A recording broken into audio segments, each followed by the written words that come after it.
नमो अरिहंताणं नमो सिद्धाणं नमो आयर्याणं नमो वज्रायाणं नमो लोये सव्यसा वन्दे तु सव्यसिद्धे ध्रुवमचलमणोवमं गदिं पते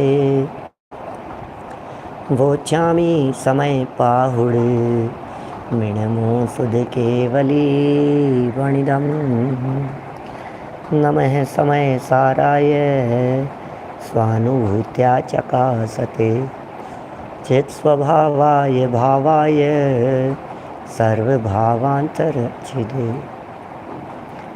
जिन स्वानुभूति से खीरी मम स्वानुभूति मधीरी श्री विमल धारा जैन श्रुत आनंद अमृत से भरी समता प्रवाह बहावती रागादि विकल्प तोरी के माँ सरस्वती प्रतिभाव वंदन दृष्टि निज में जोड़ी के दृष्टि निज में जोड़ी के।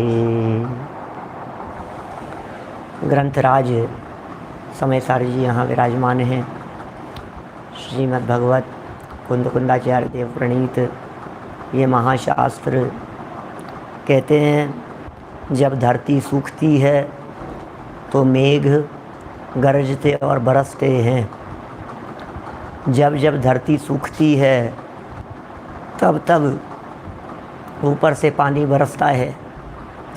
भरत क्षेत्र में तीर्थंकर परमात्माओं और केवली परमात्माओं का विरह हो जाने पर यहाँ की धरती भी तत्वज्ञान और अतीन्द्रिय आनंद रस से शून्य हो गई थी, सूख रही थी।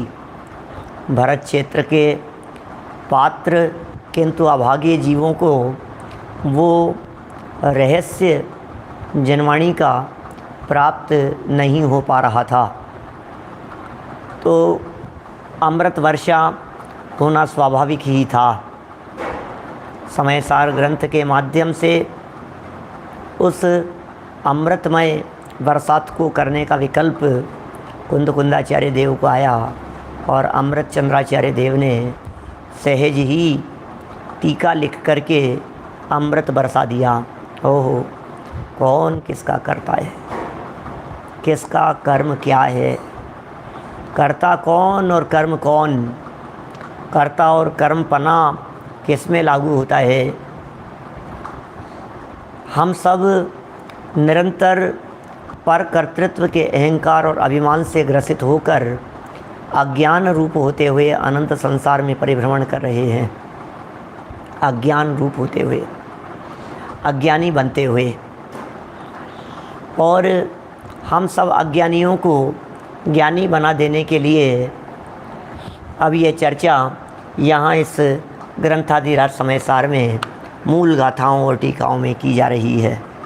प्रकरण जो कल प्रारंभ हुआ था, परसों शुरू कर दिया था ज्ञानी अज्ञानी का प्रकरण, और कल व्याप्य व्यापक संबंध को थोड़ा सा यहाँ समझाने का प्रयत्न किया।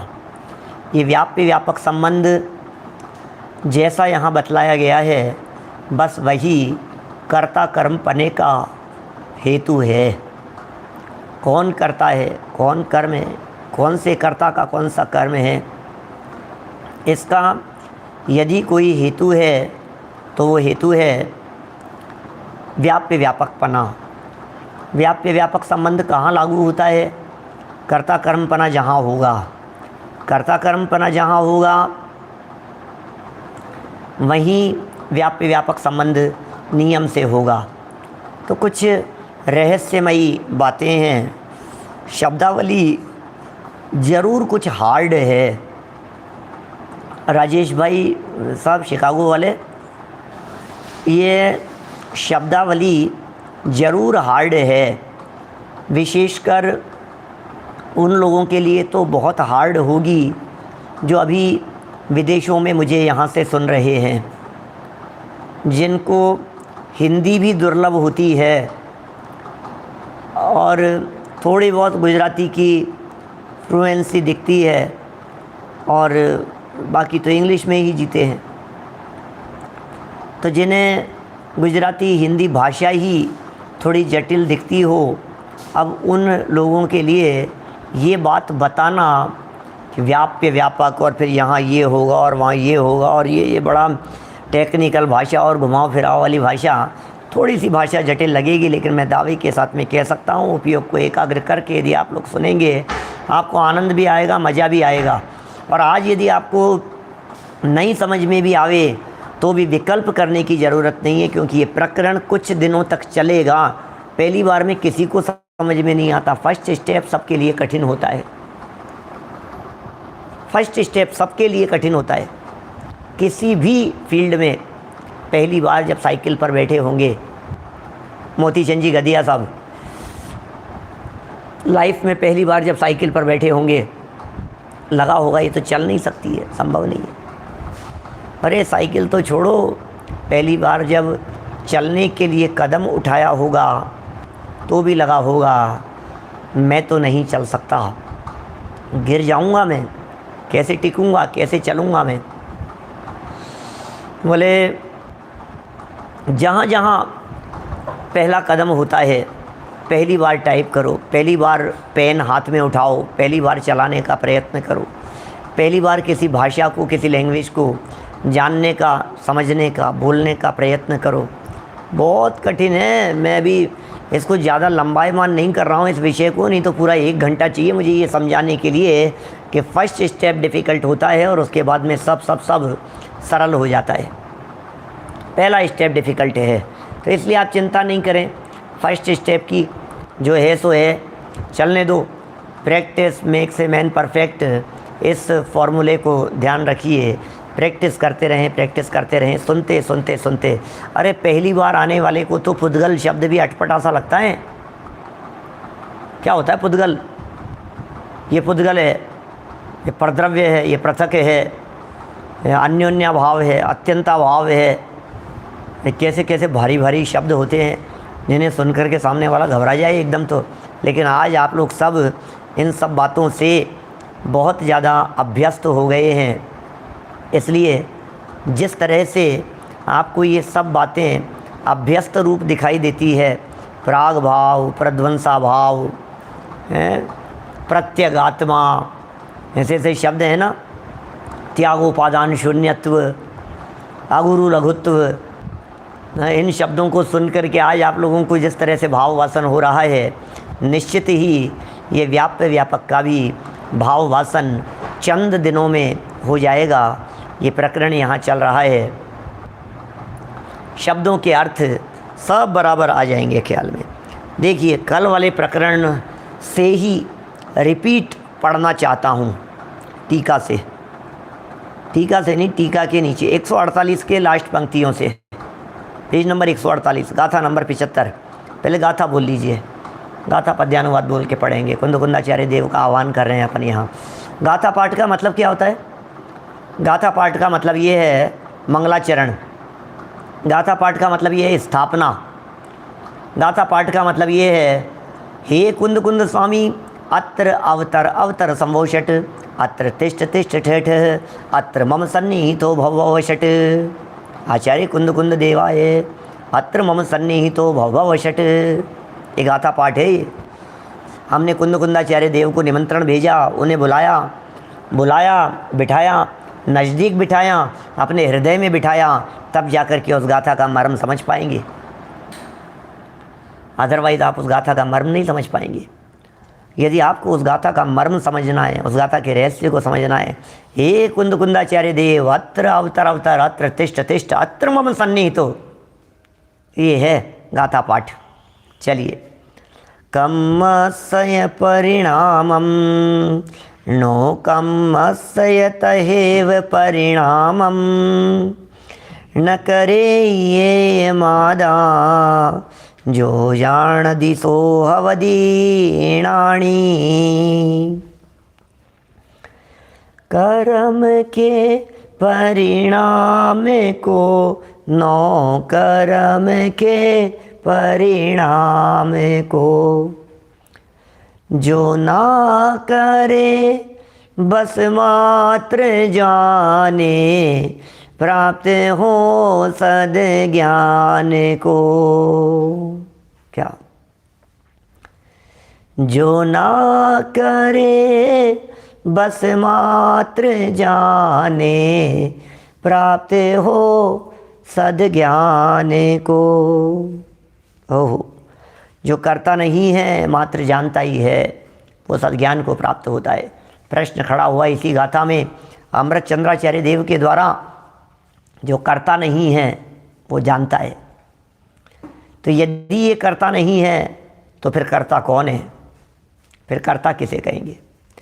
कर्म और नौकर्म के परिणाम का कर्ता यदि ये ज्ञायक नहीं है, कर्म और नौकर्म के परिणाम का कर्ता यदि आत्मा नहीं है, तो कर्म नौकर्म के परिणाम का कर्ता कौन है? भूत आकर के कर जाता है क्या? भूत आ जाता है क्या? ऐसा कोई ऊपर से कोई व्यंतर कर जाता है क्या? कौन करता होगा ये सब काम? सुनो सुनो भाई, जो करता होता है पहले वो समझ लो। पुद्गल द्रव्य स्वतंत्र व्यापक है, इसलिए पुद्गल परिणाम का करता है। 148 नंबर पेज की नीचे की 3 लाइनें, 75 नंबर की गाथा की टीका का प्रसंग। पुद्गल द्रव्य स्वतंत्र व्यापक है। ये पुद्गल द्रव्य व्यापक है और स्वतंत्र व्यापक है, इसलिए करता है। बस ये थोड़ा सा मुद्दा यदि आप अपने उपयोग में ध्यान रखेंगे, स्वतंत्रतया स्वतंत्र व्यापकेन करता, स्वतंत्र व्यापकेन करता, बस स्वतंत्र व्यापकेन करता। जो स्वतंत्र पने से व्यापक हो वो करता होता है। देखिए और कहते हैं यहाँ, और पुद्गल परिणाम उस व्यापक से स्वयं व्याप्य होने के कारण उसका कर्म है। 2 शब्द यहाँ आए हैं, इनका भाव वासन आपको पक्का हो जाना चाहिए। एक शब्द है कर्ता व्यापक, दूसरा है व्याप्य। व्याप्य, व्याप्य और व्यापक। व्यापक विशाल होता है, व्यापक बड़ा होता है, व्यापक द्रव्य है और व्याप्य पर्याय है। द्रव्य व्यापक है, पर्याय व्याप्य है। व्यापक व्याप्य संबंध है। बड़े बर्तन में छोटा बर्तन आ जाता है। जब हमें रखना हो किसी कम जगह पर ज़्यादा चीज़ों को, तो हम बड़ी बड़ी चीज़ों में छोटी छोटी सी चीज़ों को उसमें साथ साथ में रखते चले जाते हैं, जिससे वो उसमें समाहित होती चली जाती है। तो इसी तरह से व्यापक है यह आत्मा और व्याप्य है, उसमें रहने वाली पर्यायें, वो व्याप्य है। जो व्यापक होता है वो कर्ता होता है। किसका? जो व्याप्य होता है उसका कर्ता होता है। ऐसा स्वरूप है, संबंध है। तो पुद्गल द्रव्य चूँकि वो व्यापक है स्वतंत्रतया, इसलिए वो करता है। पुद्गल परिणाम व्याप्य होने के कारण उसका कर्म है, इसलिए पुद्गल द्रव्य के द्वारा कर्ता होकर कर्म रूप से किए जाने वाले, पुद्गल द्रव्य के द्वारा कर्ता होकर एक एक शब्द पर रुकिए, एक एक वाक्य पर वाक्य के टुकड़े करके उसको और छोटा करके वहाँ रुकिए, उसे सरलता और सरसता से लॉलीपॉप की तरह चूसने का प्रयत्न कीजिए, खिल जाएगी कली कली आपकी। पुद्गल द्रव्य के द्वारा, पुद्गल द्रव्य के द्वारा कर्ता होकर, इसका मतलब पुद्गल द्रव्य कर्ता हो गया, पुद्गल करता है। कर्म रूप से किए जाने वाले, माने उस पुद्गल का कर्म क्या है? कर्म रूप से किए जाने वाले क्या हैं? समस्त कर्म नौकर्म रूप पुद्गल परिणामों का कर्ता, समस्त कर्म और नौकर्म रूप पुद्गल परिणामों का कर्ता परमार्थ से आत्मा नहीं है। परमार्थ से कर्म और नौकर्म परिणामों का कर्ता आत्मा नहीं है, क्योंकि पुद्गल उन कर्म नौकर्म का कर्ता है। और आत्मा को, क्योंकि पुद्गल परिणाम को और आत्मा को, धीरे धीरे देखिए 149 नंबर पेज पर, पुद्गल परिणाम को और आत्मा को, पुद्गल परिणाम को और आत्मा को घट और कुम्हार की भांति, क्या, पुद्गल परिणाम को और आत्मा को घट और कुम्हार की भांति व्याप्य व्यापक भाव के अभाव के कारण कर्ता कर्म पने की असिद्धि है। क्या क्या कह रहे हैं? कल समझाया था मैंने इसको, ध्यान होगा आप लोगों को। 3 बातें हो गई यहाँ, कर्ता, कर्म और निमित्त कर्ता। पुद्गल परिणाम, पुद्गल द्रव्य और आत्मा, घड़ा, कुम्हार और मिट्टी। घड़े में मिट्टी व्याप रही है, इसलिए घड़े का असली कर्ता तो मिट्टी ही है। मिट्टी और घड़े में परस्पर व्याप्य व्यापक संबंध है। घड़े और मिट्टी में परस्पर व्याप्य व्यापक संबंध है। घड़ा व्याप्य है, मिट्टी व्यापक है। तो कुम्हार साहब का क्या होगा? कुम्हार साहब का क्या होगा? बोले कुम्हार साहब तो निमित्त कारण है। तो कुम्हार करता नहीं है क्या? कि नहीं, क्योंकि कुम्हार उस घड़े में व्यापते नहीं हैं, कुंभकार उस घड़े में व्यापते नहीं हैं। जो स्वतंत्र पने व्यापेगा वो उसका कर्ता होगा। हमने सिद्धांत में भी आपको यह बात कही थी कि ये जो रागादि परिणाम हैं, ये जो विभाव भाव रूप परिणाम हैं, ये सब विभाव भाव रूप परिणामों का स्वतंत्र पने कर्ता कौन है, उसको जांचिए, उसको तलाशिए। आत्मा। तो हमने कहा नहीं, आत्मा स्वतंत्र पने नहीं हो सकता। जैसे कुम्हार स्वतंत्र पने घड़ा नहीं बना सकता। क्यों नहीं बना सकता साहब? उसको किसकी ज़रूरत है? खुद बना लेगा? नहीं, स्वतंत्र पने वो करता नहीं हो सकता, क्योंकि बिना मिट्टी के घड़ा नहीं बन सकता। क्या माने? बिना मिट्टी के घड़ा नहीं हो सकता, इसलिए कुम्हार को कर्ता नहीं कहेंगे। इसी तरह से हमारा जो वो राग परिणाम, विभाव परिणाम, क्रोध परिणाम, द्वेष परिणाम, भले ये जो परिणाम हुए, इन परिणामों का कर्ता आत्मा है कि नहीं है? क्यों? क्योंकि आत्मा स्वतंत्रतया क्रोध नहीं कर सकता, स्वतंत्रपने आत्मा घमंड नहीं कर सकता, स्वतंत्रपने आत्मा डर नहीं सकता, स्वतंत्रपने आत्मा शोक संतप्त नहीं हो सकता। कि कैसे कह रहे हो ये आप बात, ये बातें कैसे कही है आपने? कि हमने ऐसे कही है कि सुनो सुनो सुनो, जब तक कर्म के उदय का निमित्त कारण बीच में नहीं होगा, कर्म के उदय के साथ में उसका संबंध है। जिग्नेश भाई पारिक साहब, कर्म के उदय के साथ में उसका संबंध है। हाँ, माने सुनील जी सर्राफ साहब, प्रैक्टिकल में उतारना कठिन नहीं है, क्योंकि प्रैक्टिकल हमें चिंतन में करना है। इसका प्रैक्टिकल बाहर होता ही नहीं है। इसका प्रैक्टिकल बाहर कैसे होगा? क्योंकि मैं तो भिन्न हूँ। अब मैं जब किसी चीज़ का करता हूँ ही नहीं, तो फिर बाहर में तो उसका प्रैक्टिकल हो नहीं सकता है। ये तो चिंतन में, तर्क की कसौटी पर कस करके, उपयोग धारा में घिस करके तो प्रैक्टिकल होता है। माने इसका प्रैक्टिकलपना आत्मा में होगा, इसका प्रैक्टिकलपना अंतर में होगा। करो प्रैक्टिकल, कि कैसे करें, कि विचार करो। इसको इतना पलट करके इसने जवाब दिया, उल्टा सीधा सुनाया, फिर भी उसने गुस्सा नहीं किया। अब ऐसे होगा प्रैक्टिकल चिंतन करने में, क्यों नहीं किया। हमेशा तो इस बात को देख करके इसे गुस्सा आ जाता था, आज गुस्सा क्यों नहीं आया। बोलो, ऐसे लगाना पड़ेगा। इसे आज गुस्सा नहीं आकर के हंसी क्यों आई, बतलाओ। तो फिर ये जवाब मिलेगा कि भैया करता नहीं, वहाँ उसके क्रोध कर्म प्रकृति का उदय न होकर के उसके हाथ से कर्म प्रकृति का उदय चल रहा था। तो फिर बात क्लियर होगी।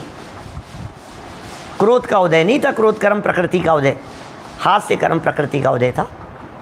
हाथ से कर्म प्रकृति का उदय होता है तो हंसी आती है, क्रोध कर्म प्रकृति का उदय होता है तो क्रोध होता है। देखिए यहाँ क्या बता रहे हैं।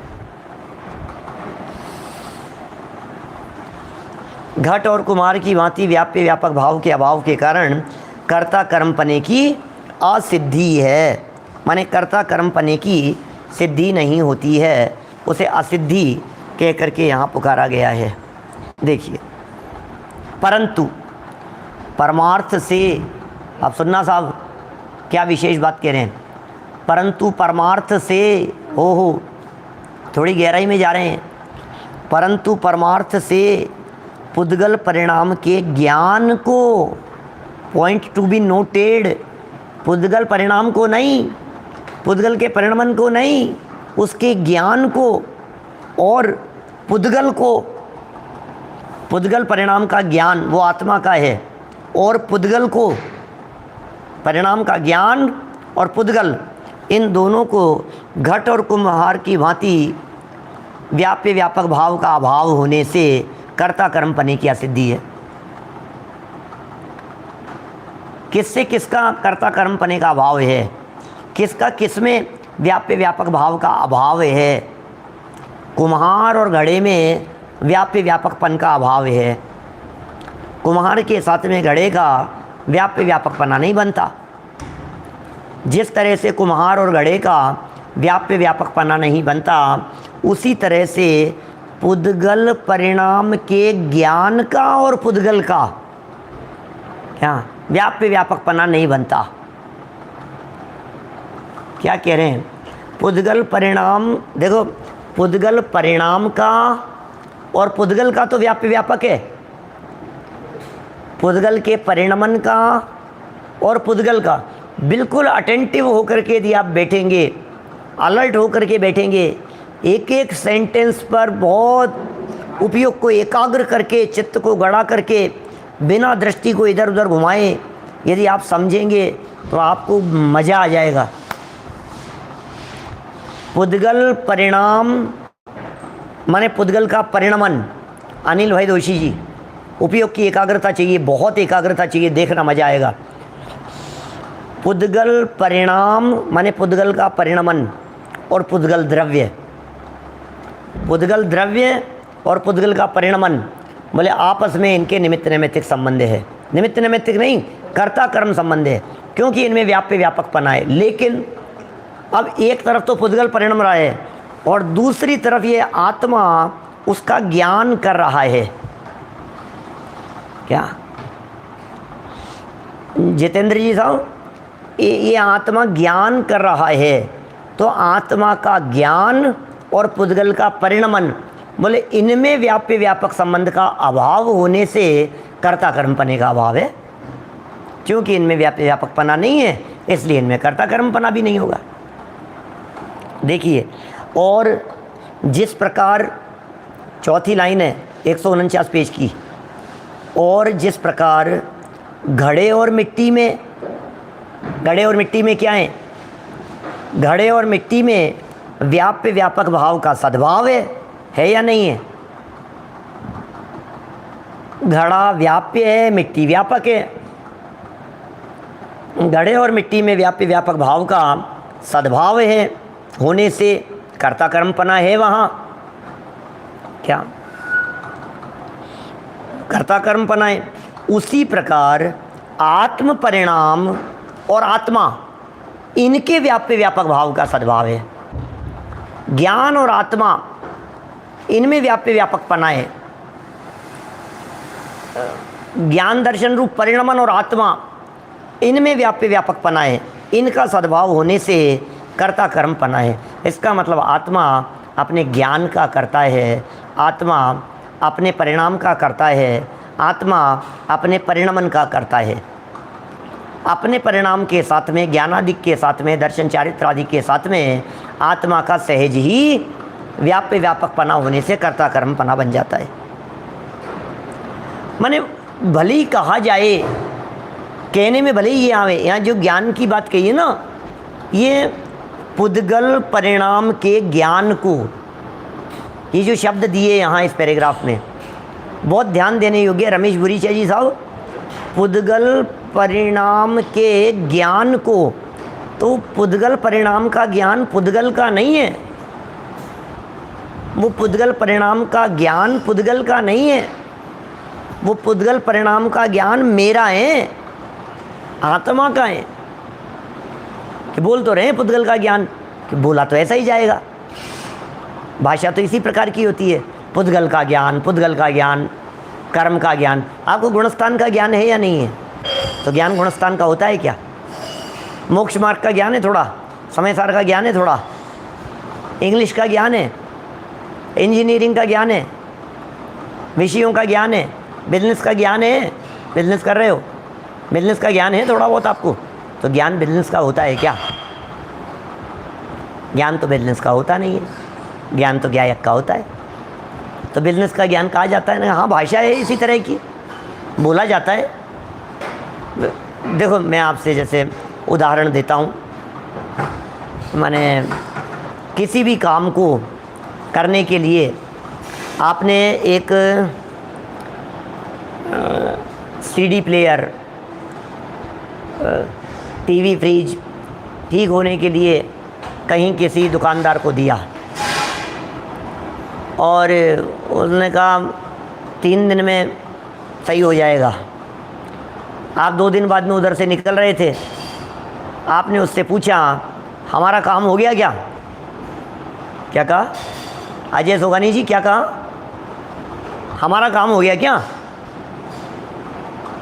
टेलर को हम कपड़े दे कर के आए सिलने के लिए क्या, और टेलर को कुर्ते का कपड़ा दे कर के आए। फिर हमने उससे क्या पूछा? हमारा काम हो गया क्या? मैं आपसे पूछता हूँ, आपका काम क्या था? बोलो, आपका काम क्या था? वैभव गोदा जी, आपका काम क्या था?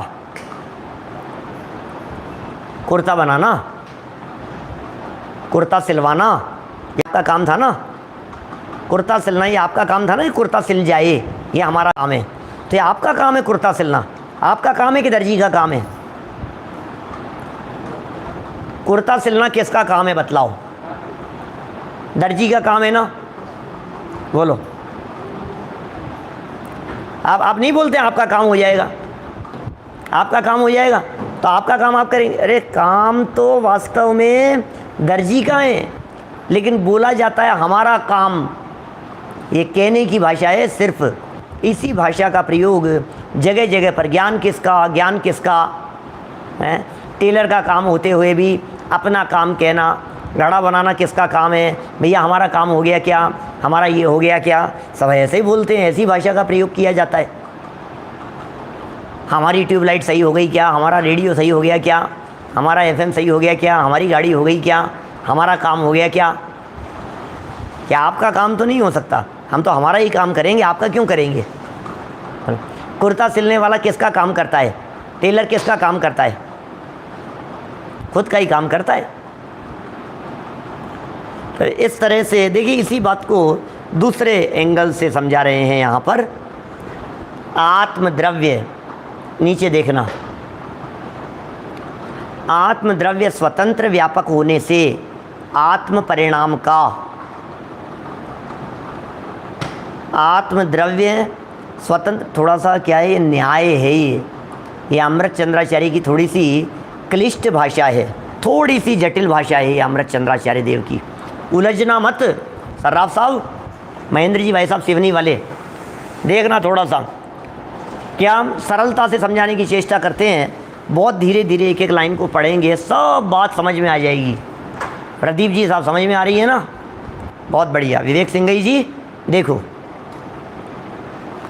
आत्मद्रव्य स्वतंत्र व्यापक होने से, मैं आपसे पूछता हूं, आत्मद्रव्य किस में व्यापक होगा? कैलाश पाठ लिया जी सब। आत्मद्रव्य किस में व्यापक होगा? अपने ज्ञान परिणाम में, अपने भावों में, अपने ही परिणमन में व्यापक होगा ना आत्मा। तो आत्मद्रव्य स्वतंत्र व्यापक होने से आत्म परिणाम का, अर्थात देखना कितना सुंदर भाषा है, अर्थात पुद्गल परिणाम के ज्ञान का करता है, पुद्गल का नहीं। देवीलाल जी साहब, पुद्गल का करता नहीं है, पुद्गल परिणाम के ज्ञान का करता है। आत्मा स्वतंत्रतया पुद्गल में व्यापक नहीं होता, लेकिन पुद्गल के ज्ञान में व्यापक होता है। मैं पर का करता नहीं हूँ, लेकिन पर के ज्ञान का करता हूँ। मैं दुनिया का करता नहीं हूँ, लेकिन दुनिया का जो ज्ञान हो रहा है उस ज्ञान का करता तो मैं ही हूँ। उस ज्ञान का कर्ता कौन है? ज्ञान का कर्ता होता है, आत्मा उस ज्ञान का कर्ता है। और नेक्स्ट लाइन, और पुद्गल परिणाम का ज्ञान उस व्यापक का स्वयं व्याप्य होने से आत्मा का कर्म है। अब आत्मा यदि करता है, ज्ञान का करता है, तो आत्मा का कर्म क्या है? बोले पुद्गल परिणाम का ज्ञान उसका कर्म है। इस प्रकार ये आत्मा पुद्गल परिणाम के ज्ञान का कर्ता होने पर भी पुद्गल परिणाम का कर्ता नहीं है। वाह, कितने सरल लैंग्वेज हो गई है। इस प्रकार ये आत्मा पुद्गल परिणाम का कर्ता, पुद्गल परिणाम के ज्ञान का कर्ता होने पर भी पुद्गल परिणाम का कर्ता नहीं है। निर्मल चंद जी, बाबू जी साहब, दिनेश सिंह जी, मैं पर का कर्ता बनूं कैसे? क्या मैं तो उसके ज्ञान का कर्ता हो सकता हूं, उसके जानने का कर्ता हो सकता हूं। जैसे एग्जाम्पल दूं मैं आपको, ये इंजीनियर ने मकान बनाया। ये मकान कौन से इंजीनियर से बनवाया है? ये बुलाया था साहब, इंजीनियर को बुलाया था, इंजीनियर को, ये इंजीनियर मेरा ही बनाया हुआ है।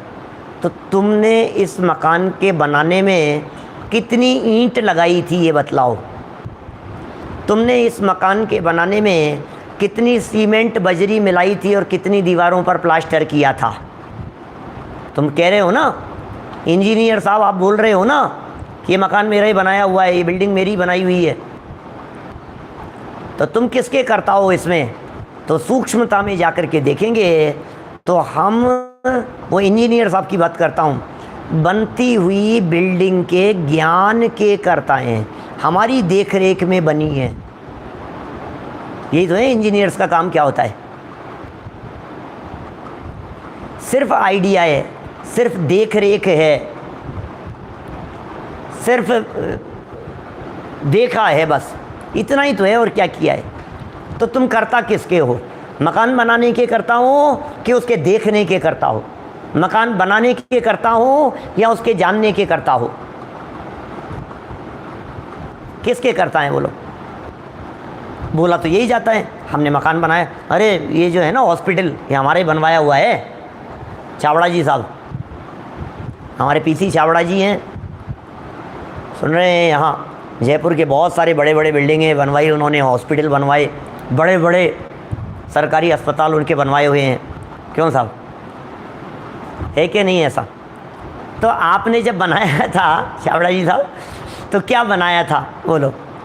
बनाया क्या था? अरे वो तो बनाया तो जिन्होंने भी जो कुछ भी किया होगा, हमने तो सिर्फ उसको जाना था। तो वास्तव में तो हम करता उसके ज्ञान के करता हैं, बनाने के करता नहीं है। ऐसे ही हम कहें रोटी बनाने की, अब देखो बिल्डिंग में और इंजीनियर साहब में तो बराबर समझ में आ गई बात, यहाँ तो बराबर समझ में आ गई।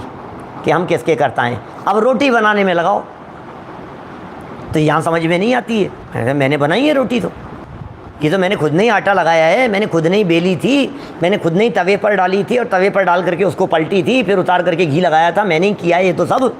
बोले नहीं, सही बात यह है कि यहाँ रोटी बनने में भी आप उसके ज्ञान के ही करता हैं, क्योंकि आपका रोटी के साथ में व्याप्य व्यापक संबंध नहीं है, इसलिए कर्ता कर्मपना नहीं बनता है। अब आप कहोगे साहब ऐसा कैसे? बोले ऐसा इसलिए है कि आपने जैसी रोटी एक बार बनाई है दोबारा वैसी की वैसी रोटी बना करके दिखा दो। दीपेश जी बना नहीं सकते हैं सेम रोटी दोबारा। रोटी और आटे में व्याप्य व्यापक संबंध है, रोटी और आटे में व्याप्य व्यापक संबंध होगा। कमल जी बढ़ जाते हैं सब, इसलिए सेम रोटी दोबारा नहीं बन सकती। उसका शेप अलग होगा, उसकी साइज़ अलग होगी, उसका वेट अलग होगा, उसकी सिकाई अलग होगी, उसके सिकने के अंदर भी जो जब रोटी सिकती है, रोटी सेकी जाती है तो रोटी रेड हो जाती है ना, जगह जगह जहाँ कहीं रेड होगी, कहीं ब्लैक होगा, जहाँ जहाँ जहाँ से वो थोड़ी गर्म होगी वैसे वैसे कहीं से फूलेगी, कहीं से नहीं फूलेगी, कहीं चिपकी हुई होगी, ये सब होता है ना क्या। तो ये अब दूसरे रोटी बनाई तो दूसरी रोटी के अंदर वो दोनों रोटियों को तोलो आप, क्या उस पर तोलना, आपके रत्न तोलने वाली मशीन के ऊपर आपको बहुत अंतर दिखाई देगा। बराबर रख करके देखो, साइज देखो, शेप देखो, सिकाई देखो, उसकी सब में अंतर दिखाई देगा। अरे ये क्या हुआ, किसने किया, किसने किया। हम क्या करें भाई, हम उसके करता है ही नहीं। जहाँ हमारा व्याप्य व्यापक संबंध होगा और स्वतंत्रतया व्याप्य व्यापक संबंध होगा, हम उसके कर्ता होंगे। अब यहाँ देखिए बहुत महत्वपूर्ण बात जो यहाँ इस प्रकरण में समझने की चल रही है धर्मचंद जी साहब, जो समझने की बात यहाँ चल रही है प्रकाश जी चावड़ा साहब सूरत से, वो समझने की बात ये चल रही है कि क्रोध परिणाम हुआ। बोले ये तो मैं कर रहा हूँ ना, रोटी का तो मैं करता नहीं हूँ, लड्डू बनाने का मैं करता नहीं हूँ, बिल्डिंग मेरे जो जैसी बनेगी वैसी बनेगी, क्रोध का तो मैं करता हूँ या नहीं, बोलो। तो ये प्रकरण ये कह रहा है आनंद जी पाटनी साहब, ये प्रकरण ये बोल रहा है कि क्रोध रूप परिणाम में क्रोध कर्म का उदय व्याप्ता है। तुम नहीं स्वतंत्रतया, तुम स्वतंत्रतया क्रोध कर नहीं सकते हो। कल भी कही थी मैंने, क्रोध कर्म प्रकृति का उदय नहीं आए तो तुम स्वतंत्रतया क्रोध कर नहीं सकते हो। और जब हम स्वतंत्रतया क्रोध कर नहीं सकते तो हम क्रोध के कर्ता कैसे रहे, क्या? इसलिए हम क्रोध के कर्ता नहीं, क्रोध के साथ में व्यापने वाला पुद्गल कर्म ही क्रोध का करता है। बस क्रोध के साथ में कौन व्यापेगा? क्रोध नामक कर्म प्रकृति का उदय, क्रोध नामक चारित्र मोहिनी कर्म प्रकृति का उदय, वो क्रोध के साथ में व्यापता है। मान नामक चारित्र मोहिनी कर्म प्रकृति का उदय, वो मान रूप परिणमन के साथ में व्याप्ता हुआ दिखाई देता है, इसलिए वही उसका करता है। पुद्गल ही पुद्गल का करता है, ये हो गया। क्या समझ में आ रही है बात भाई? आज न्याय है, न्याय भर दिया है। क्या सिद्धांतों में ऐसा न्याय है, बिल्कुल कसौटी पर कस करके देखो। अनिवार्य संबंध होना चाहिए। अनिवार्य संबंध कैसा है? तो बोले ऐसा संबंध है, जब जब क्रोध होगा तब तब नियम से पुद्गल कर्म का उदय होगा ही होगा। हो और यदि पुद्गल कर्म का उदय नहीं होगा तो फिर क्रोध भी नहीं होगा। लो, ऐसा व्याप्य व्यापक संबंध है, ऐसा अन्वय व्यतिरेक व्याप्ति बैठती है। देखिए आगे, देखो क्या कह रहे हैं अज्जू भैया, रविंद्र भैया क्या कह रहे हैं, ध्यान देना। पुद्गल परिणाम, देखो कहाँ पढ़ रहे थे अपन, इसके ऊपर वाले पैराग्राफ से पढ़ो। आत्मद्रव्य स्वतंत्र व्यापक होने से आत्म परिणाम का अर्थात पुद्गल परिणाम के ज्ञान का करता है। आत्मद्रव्य स्वतंत्र व्यापक होने से, आत्मद्रव्य स्वतंत्र व्यापक होने से आत्म परिणाम का करता है। आत्म परिणाम का करता है, इसका मतलब पुद्गल परिणाम के ज्ञान का करता है। आत्म परिणाम किसे कह रहे हैं? पुद्गल परिणाम के ज्ञान को आत्म परिणाम कह रहे हैं। क्या आत्मद्रव्य, अब इसको ये जो लंबा वाक्य है ना, आत्मद्रव्य स्वतंत्र व्यापक होने से आत्म परिणाम का अर्थात पुद्गल परिणाम के ज्ञान का करता है, इसको शॉर्ट कर दो, बहुत छोटा सा बना दो, इसमें से लाइनें तोड़ तोड़ करके। आत्मद्रव्य, फिर आगे चलो, आत्म परिणाम का, फिर और आगे चलो, करता है। इतना सा वाक्य। सिंगई जी, आत्मद्रव्य आत्म परिणाम का करता है। फिर बोले आत्मद्रव्य आत्म परिणाम का कर्ता कैसे है? बोले स्वतंत्रतया। तो आत्मद्रव्य स्वतंत्रपने उसका करता है, स्वतंत्रपने व्यापक होने से करता है। तो आत्म परिणाम क्या है?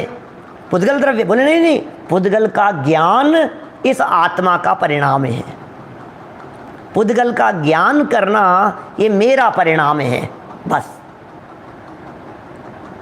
देखिए फिर कह रहे हैं और पुद्गल परिणाम का ज्ञान उसका कर्म है। पुद्गल परिणाम जो व्यापक का स्वयं व्याप्य होने से वो उसका कर्म है। इस प्रकार यह आत्मा पुद्गल परिणाम के ज्ञान का कर्ता होने पर भी पुद्गल परिणाम का कर्ता नहीं है। इस प्रकार यह आत्मा पुद्गल परिणाम के ज्ञान का कर्ता होने पर भी पुद्गल का कर्ता नहीं है। पुद्गल परिणाम से अत्यंत भिन्न ज्ञान स्वरूप होता हुआ ज्ञानी है। इस तरह ज्ञानी हो जाता है। पुद्गल परिणाम से अत्यंत भिन्न ज्ञान स्वरूप होता हुआ ये ज्ञानी हो जाता है। देखिए इसी बात को दूसरे प्रकार से समझा रहे हैं नीचे के पैराग्राफ में। अमृत चंद्राचार्य कैसी घुटाई करते हैं, देखिए जरा। पुद्गल परिणाम के ज्ञान का कर्ता होने के कारण, पुद्गल परिणाम के ज्ञान का कर्ता होने के कारण, पुद्गल परिणाम के ज्ञान का पुद्गल का नहीं, ज्ञान का कर्ता होने के कारण पुद्गल परिणाम ज्ञाता का व्याप्य हो। अब ध्यान देना, फिर ध्यान देना। और बहुत ट्विस्ट है इस सेंटेंस में थोड़ा सा।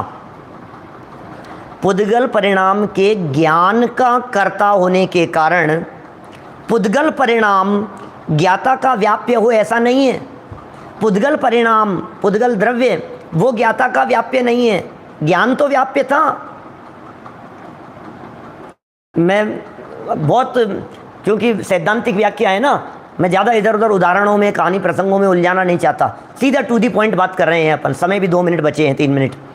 पुद्गल परिणाम के ज्ञान का कर्ता होने के कारण, यहाँ तो लिखे हैं ज्ञान का कर्ता होने के कारण, और आगे लिखा है पुद्गल परिणाम ज्ञाता का व्याप्य नहीं है। ज्ञाता है आत्मा, वो आत्मा का व्याप्य नहीं है। पुद्गल आत्मा का व्याप्य नहीं है, क्योंकि पुद्गल और आत्मा के ज्ञेय ज्ञायक संबंध का व्यवहार होने पर भी पुद्गल और आत्मा के, पुद्गल ज्ञेय है, आत्मा ज्ञायक है। आत्मा जानने वाला है, पुद्गल ज्ञान का ज्ञेय बनने वाले हैं। पुद्गल द्रव्य और आत्मा के ज्ञेय ज्ञायक, ज्ञेय ज्ञान का विषय बनने वाला। पुद्गल द्रव्य ज्ञेय है, पुद्गल द्रव्य ज्ञान के विषय हैं, और मैं जानने वाला हूँ। तो पुद्गल द्रव्य के और आत्मा के कैसा संबंध है? ज्ञेय ज्ञायक। पुद्गल द्रव्य के और आत्मा के कैसा संबंध है? ज्ञेय ज्ञायक संबंध होने पर भी वे पुद्गल परिणाम ज्ञाता का व्याप्य नहीं है।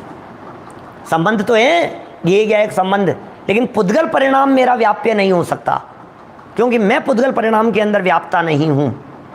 पुद्गल परिणाम जिसका निमित्त है, ऐसा ज्ञान ही ज्ञाता का व्याप्य है। ओहो, पुद्गल नहीं, पुद्गल का ज्ञान वो मेरा व्याप्य हो सकता है, पुद्गल द्रव्य मेरा व्याप्य नहीं हो सकता है। इस कारण पुद्गल परिणाम का ज्ञान ही ज्ञाता का कर्म है। आत्मा का कर्म क्या है? कर्म का मतलब वो ज्ञानावरणी वगैरह कर्म की चर्चा नहीं चल रही है। कर्म माने कार्य, कार्य को भी कर्म कहते हैं। कर्म किसे कहते हैं? कार्य को भी कर्म कहते हैं। हमने एक पुस्तक का संपादन किया ना, नक्शों में 10 करण, उसके स्टार्टिंग में कर्म की चर्चा की। कर्म के कितने प्रकार हैं, कर्म के कितने अर्थ हैं, तो यहाँ कर्म का कौन सा अर्थ लगाना चाहिए? यहाँ कर्म माने है कार्य, ज्ञाता क्या का कर्म क्या। तो ये सुंदर बातें यहाँ कह दी है, सरलता से समझाने का प्रयत्न किया है। उपयोग की एकाग्रता करके समझने का प्रयत्न करें, थोड़ा चिंतन करें। कल और थोड़ा सा सामने से डिमांड दिख रही है, कल थोड़ा सा और लेने के संदर्भ में। आज अमृत चंद्राचार्य देव की इस जटिल टीका को तो अपन ने पढ़ लिया है। कल ज्ञायक भाव प्रबोधनी के आधार से इस कर्ता कर्म पने को, इसी 75वीं गाथा और साथ में आई हुई एक और छोटी सी गाथा जो जयसेनाचार्य की टीका में आ गई है, कोशिश करेंगे उसे भी लेने की। अभी की बात को यहीं विराम देते हैं। जय जिनेंद्र। शाम को विशेष प्रवचन, आज शायद अंतिम प्रवचन है 9:15 बजे वाला, जो एक्स्ट्रा प्रवचन हो रहा है। 8 बजे तो यथा समय चलता ही है रोज़ाना अपना। एक्स्ट्रा प्रवचन जो हो रहा है सहजता के ऊपर, आज और विशेष सहजता का निष्कर्ष और निचोड़ आप जानने के लिए 9:15 बजे जुड़ सकते हैं। निज निधि निज में बताई, यह अनंत उपकार है, उसके लिए जिन वाणी माँ को वंदना शत बार है, वंदना शत बार।